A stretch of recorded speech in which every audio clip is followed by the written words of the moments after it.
Good morning everyone. आप सभी का स्वागत है आज के इस सेशन में। आज हम हिंदी व्याकरण में काल और उसके भेद देखने वाले हैं। तो चलिए शुरुआत करते हैं आज के इस सेशन की। सबसे पहले हम देखेंगे काल यानी काल का अर्थ क्या है। काल का अर्थ होता है समय, वक्त।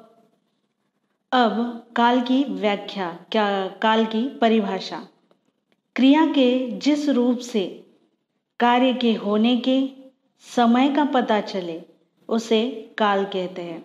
फिर से देखिए, क्रिया के जिस रूप से किसी कार्य के या काम के होने के समय का पता चले उसे काल कहते हैं। उदाहरण देखते हैं। गणेश गीता पढ़ता है, ओम पढ़ रहा है, प्रतीक कल दिल्ली जाएगा, बच्चे खेल रहे हैं। अब यहाँ पर देखिए काल के अलग अलग उदाहरण यहाँ पर दिए गए हैं। अब आप तो जानते हैं काल के 3 भेद हैं। पहला भेद है भूतकाल, दूसरा वर्तमान काल और तीसरा है भविष्य काल। तो सबसे पहले हम देखेंगे भूतकाल के बारे में। भूतकाल का अर्थ क्या होता है या भूतकाल की परिभाषा क्या है। भूतकाल का अर्थ है बीता हुआ समय, जो बीत चुका है। अब इसकी परिभाषा, क्रिया के जिस रूप से बीते हुए समय का पता चले। बहुत आसान है। क्रिया के जिस रूप से बीते हुए समय का पता चले उसे भूतकाल कहते हैं। अब भूतकाल के उसकी पहचान कैसे करना है, तो भूतकाल की पहचान वाक्यों के अंत में जब था, थी और थे आते हैं तो समझ जाना चाहिए कि ये भूतकाल है। अब भूतकाल के उदाहरण देखिए। प्रणव पटना गया था। दूसरा है मैंने पत्र लिखा था। तीसरा, राम ने रावण का वध किया था। और चौथा, संघर्ष खेलने गया था। यानी यहाँ पर सारे जो काम है, कार्य है, वो बीते हुए हैं और इन हर वाक्य के अंत में था आता है, इसीलिए ये सारे भूतकाल के उदाहरण हैं। अब भूतकाल के कुल मिलाकर 6 भेद हैं। आज हम इस वीडियो में ये 6 भेद देखने वाले हैं। तो सबसे पहला भेद है सामान्य भूतकाल, दूसरा आसन्न भूतकाल, तीसरा पूर्ण भूतकाल, चौथा संदिग्ध भूतकाल, पांचवा अपूर्ण भूतकाल और छठा है हेतु मद भूतकाल। तो सबसे पहले हम देखेंगे सामान्य भूतकाल के बारे में। अब सामान्य भूतकाल की परिभाषा, जिससे भूतकाल की क्रिया के विशेष समय का बोध नहीं होता है। जिससे भूतकाल की क्रिया के विशेष समय का बोध नहीं होता है उसे सामान्य भूतकाल कहते हैं। अब इस सामान्य भूतकाल की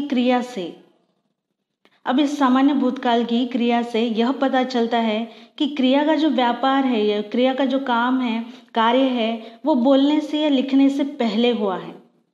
समझने की कोशिश कीजिए।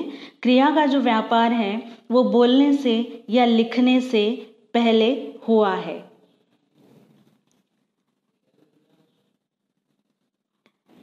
सामान्य भूतकाल कैसे पहचानें, या जिन वाक्यों के अंत में आ, ई, ए आते हैं वे सामान्य भूतकाल होते हैं। यहाँ पर आप उदाहरण देख सकते हैं। मैंने गाना गाया। दूसरा है मनोज घर गया। तीसरा सीमा बाजार गई और चौथा है खिलाड़ी खेलने गए। अब यहाँ पर आप स्पष्ट रूप से देख सकते हैं कि मैंने गाना गाया, ना तो ये गाना मैंने अभी गाया है और ना ही गाऊंगा, या मैं गाना गा चुका हूँ। यानी यहाँ पर कौन से समय में गाना तो गाया है लेकिन कब गाया है उस समय के बारे में यहाँ पर नहीं बताया है।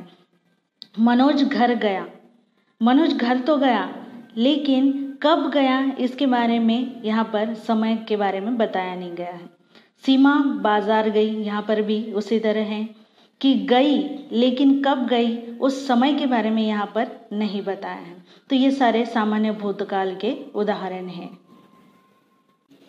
अब दूसरा भूतकाल का जो भेद है वो है आसन्न भूतकाल। अब आसन्न भूतकाल बहुत ही आसान है। आसन्न का अर्थ होता है निकट, पास। परिभाषा देखेंगे तो आप समझ जाएंगे आसन्न का मतलब क्या है। क्रिया के जिस रूप से हमें यह पता चले कि क्रिया अभी कुछ समय पहले ही पूर्ण हुई है।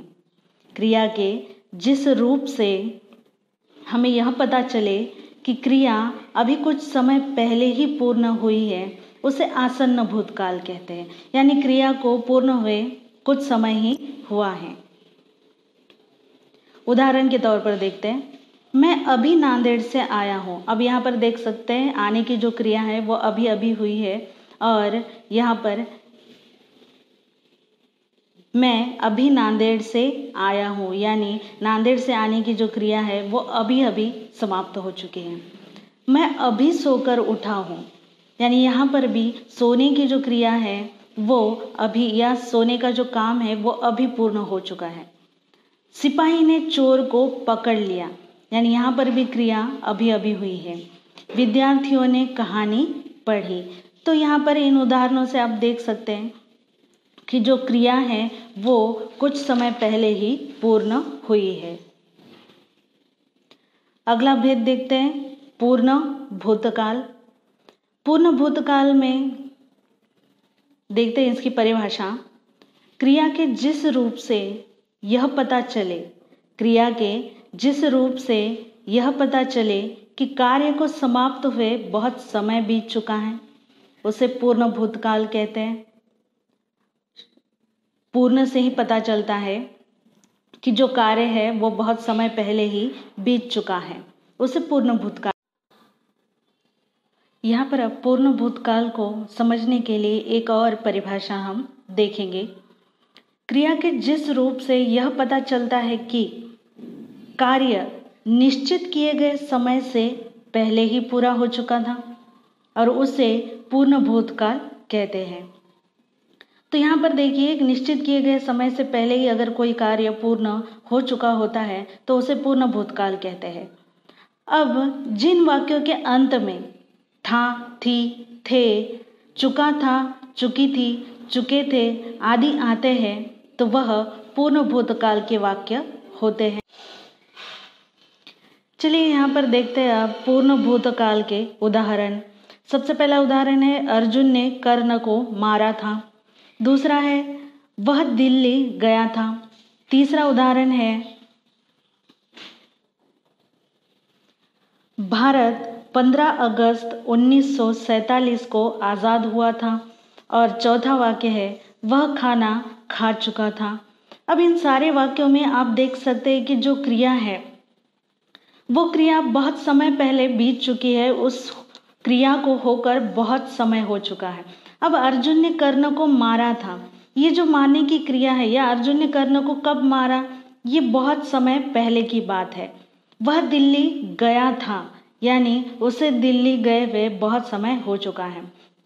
वह खाना खा चुका था, यहाँ पर भी आप देख सकते हैं कि जो खाने की जो क्रिया है वो बहुत समय पहले पूर्ण हो चुके हैं। और तीसरा उदाहरण देखिए कि भारत 15 अगस्त 1947 को आज़ाद हुआ था, यानी भारत को आज़ाद हुए भी बहुत वक्त हो चुका है। तो यहाँ पर देख सकते हैं कि ये जो सारी क्रियाएं हैं वो बहुत समय पहले ही पूर्ण हो चुकी है, यानी जो निश्चित समय था उस निश्चित समय के पहले ही ये जो क्रियाएं हैं वो समाप्त हो चुकी है। तो इसीलिए हमें इसे भूतकाल, पूर्ण भूतकाल कहते हैं। आगे देखेंगे हम अपूर्ण भूतकाल के बारे में। अपूर्ण भूतकाल किसे कहते हैं? अब क्रिया के जिस रूप से यह पता चलता है कि कोई कार्य भूतकाल में पूरा नहीं हुआ था, कोई कार्य भूतकाल में पूरा नहीं हुआ था, अपितु नियमित रूप से जारी रहा। क्रिया के जिस रूप से यह पता चलता है कि कार्य भूतकाल में पूरा नहीं हुआ, अपितु वह नियमित रूप से जारी रहा, उसे अपूर्ण भूतकाल कहते हैं। सॉरी, यहाँ पर देखिए अपूर्ण भूतकाल लिखना है। उसी के साथ साथ अपूर्ण भूतकाल की दूसरी जो परिभाषा है वो इस तरह भी हम कर सकते हैं कि क्रिया के जिस रूप से कोई कार्य है वो भूतकाल में शुरू होने का तो पता चलता है, लेकिन वह कब समाप्त हुआ, कब खत्म हुआ, इसका पता नहीं चलता है, तो उसे हम अपूर्ण भूतकाल भी कह सकते हैं। अब देखिए, जिन वाक्यों के अंत में, अब अपूर्ण भूतकाल पहचाने तो कैसे पहचाने, जिन वाक्यों के अंत में रहा था, रही थी और रहे थे आदि आते हैं वह अपूर्ण भूतकाल होते हैं। जिन वाक्यों के अंत में रहा था, रही थी, रहे थे आदि आते हैं वह अपूर्ण भूतकाल होते हैं। अब यहाँ पर उदाहरण देखिए, मोहन मैदान में घूम रहा था। दूसरा, वह हॉकी खेल रहा था। तीसरा वाक्य है, वह समाचार देख रहा था। और चौथा उदाहरण है, सुरेश गीत गा रहा था। जैसा कि मैंने बताया, भूतकाल में कार्य तो शुरू हो चुका है, लेकिन वह अभी भी जारी है। वह समाप्त होने के बारे में यहाँ पर कोई संकेत दिए नहीं गए हैं। तो इससे आप पता लगा सकते हैं कि ये सारे अपूर्ण भूतकाल के उदाहरण हैं। तो यहाँ पर हमने अपूर्ण भूतकाल की परिभाषा और उसके उदाहरण देखे। तो चलिए आगे देखते हैं पांचवा भेद, जो कि है संदिग्ध भूतकाल। अब संदिग्ध, इसमें ही पता चलता है, संदिग्ध का अर्थ होता है संदेह, शंका, शक। अब क्रिया के जिस रूप से अतीत में हुए यानी भूतकाल में हुए या किए हुए कार्य पर संदेह प्रकट किया जाए, उसे संदिग्ध भूतकाल कहते हैं। या उसकी व्याख्या या उसकी परिभाषा हम इस तरह भी कर सकते हैं कि क्रिया के जिस रूप से कार्य के भूतकाल में पूरा होने पर संदेह हो कि वो कार्य पूरा हुआ था या नहीं, उसे संदिग्ध भूतकाल कहते हैं। अब चलिए यहाँ पर उदाहरण से समझते हैं कि संदिग्ध भूतकाल आखिर किसे कहते हैं। अब यहाँ पर पहला उदाहरण है, बस छूट गई होगी। अब यहाँ पर बस छूट गई होगी यानी एक संदेह होगी, तो यहाँ पर एक संदेह है कि हो सकता है बस नहीं भी छूटी होगी या हो सकता है बस छूट भी गई होगी, यानी यहाँ पर संदेह है कि बस जा चुकी होगी या नहीं भी जा चुकी होगी। दूसरा है, उसने खाना खाया होगा, यानी यहाँ पर भी संदेह है कि खाना खाया होगा भी या नहीं भी होगा, यानी यहाँ पर भी वह काम पूरा हुआ या नहीं उसके बारे में संदेह है। शाम ने पत्र लिखा होगा, यहाँ पर भी संदेह है, लिखा होगा या नहीं भी होगा। मीना चली गई होगी, यानी यहाँ पर हर वाक्य में संदिग्धता निर्माण होती है और हमें यह पता नहीं होता है या यह हमें संदेह होता है कि वह कार्य सच में भूतकाल में पूरा हुआ था या नहीं भी। आगे का और हमारा आखिरी भेद है हेतु मद भूतकाल। अब यहाँ पर देखिए, बहुत आसान है ये पहचानने में कि हेतु मद भूतकाल किसे कहते हैं। क्रिया के जिस रूप से यह पता चले, क्रिया के जिस रूप से यह पता चले कि कार्य हो सकता था, क्रिया के जिस रूप से यह पता चले कि कार्य हो सकता था लेकिन दूसरे कार्य की वजह से हुआ नहीं, उसे हेतु मद भूतकाल कहते हैं। अब इसमें क्या होता है, जो पहली क्रिया होती है वो दूसरी क्रिया पर पूरी तरह से निर्भर होती है। अब पहली क्रिया तो पूरी होती ही नहीं, लेकिन दूसरी भी क्रिया अधूरी होती है, वो भी पूरी नहीं हो पाती। तो चलिए इसे उदाहरण देकर समझते हैं। अब यहाँ पर आप देखिए 4 उदाहरण दिए गए हैं। पहला उदाहरण है, मैं आगरा जाती तो ताजमहल देखती। यानी आगरा जाने की अगर क्रिया पूर्ण होती तो ताजमहल देखने की जो क्रिया है वो भी पूर्ण होती। यानी एक क्रिया दूसरी क्रिया पर पूरी तरह से निर्भर है और पहली क्रिया पूर्ण नहीं हुई, इसलिए दूसरी क्रिया भी अधूरी रह गई। अब सुरेश मेहनत करता तो सफल होता। यहाँ पर इस सुरेश ने मेहनत नहीं की, इसलिए वो सफल नहीं भी हो सका। यहाँ पर आप देख सकते हैं कि पहली क्रिया दूसरी क्रिया पर पूरी तरह से निर्भर होती है। यदि वर्षा होती तो फसल अच्छी होती।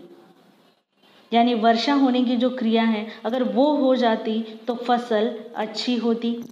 यदि शाम ने पत्र लिखा होता तो मैं अवश्य आता।